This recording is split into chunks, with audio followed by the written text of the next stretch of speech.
Hey guys, welcome back to the channel. So today we have another shop talk video. Today we're going to be talking about quick struts. As you guys can see right next to me, I got two sets of them here, one old, one new. And before we go ahead and get into today's video, guys, if you haven't subscribed to the channel, hit the subscribe button down below and definitely smash that like button because it helps the channel out. And with that said, let's go ahead and get started on today's video.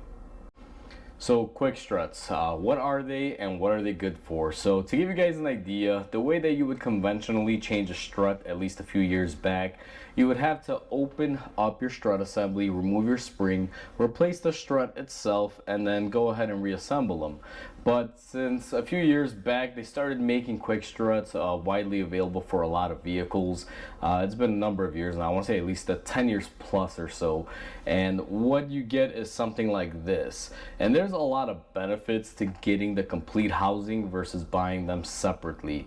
And that's the whole point of this video today, guys. Just want to go over a few added benefits versus, pros and cons, I guess you can say, of buying a quick struts versus, reassembling it.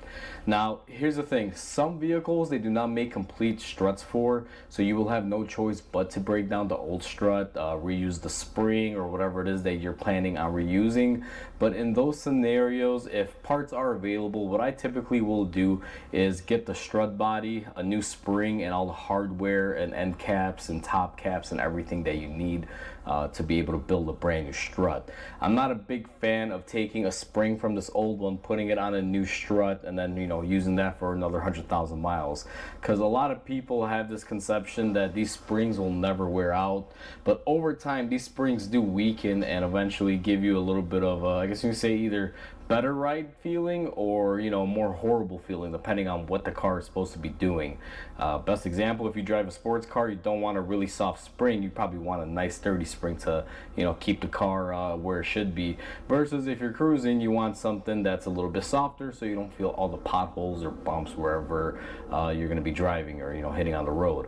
And those are a lot of key differences. But my whole thing is, if your strut is to the point where it's leaking out and your car has around 100,000 miles, you basically want to replace it and get a full assembly, including the spring and everything if possible. So in the scenario that you do have to build one, try to piece all the pieces together. If you can't find certain things and all that, I can completely understand. I'd say go ahead and repurpose whatever you can. But if you have the ability and it's available and you can get it, I would say just do it all in one if possible. And that is if quick struts are not available. Now, for your particular vehicle, if there is a quick strut that is available, which is going to be this one right here. Now, you can look at this, guys. It's basically a quick in and out. And there are a lot of benefits to the quick strut versus, rebuilding your strut. Now, with a rebuild strut, you will have some used parts, and some shops won't replace all the parts that they should. They'll just replace some key components and still wind up reusing about, let's say, 40% of the old strut pieces. They don't replace the isolators typically. They just replace the top hat. Sometimes I've even seen them reuse the top hat. So that's why this one has, I guess you can say, a big con over it.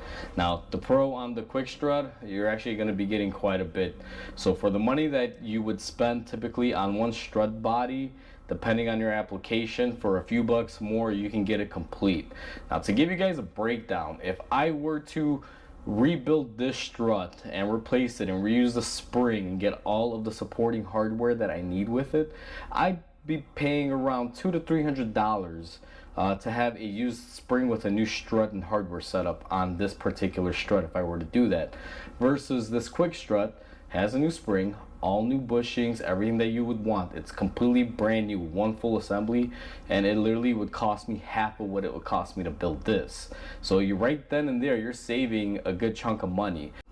So now that we've gone over the whole struts, rebuilding versus quick strut full assembly, I'll kind of put an end to the video and just leave it by saying this. If it's more economical, which it usually is because you save money and you save labor time on quick struts, your mechanic will be happier and you'll be happier, and you get to save money. 99% of the time, quick struts are the way to go. Now, these used to be a lot cheaper. With the economy and everything going on now, I'm filming this video in 2023. Inflation, all that good stuff, everything's a little bit more costly nowadays. But at the time of filming this video, quick strut is still not a bad deal compared to rebuilding the old one. So you know, you get more for your buck with a new quick strut. And I'm just gonna leave it at that, guys. So hopefully you guys enjoyed this video. Please comment, like, and subscribe because it definitely helps the channel grow. Hope you guys have a wonderful day, and I'll catch you guys on the next video.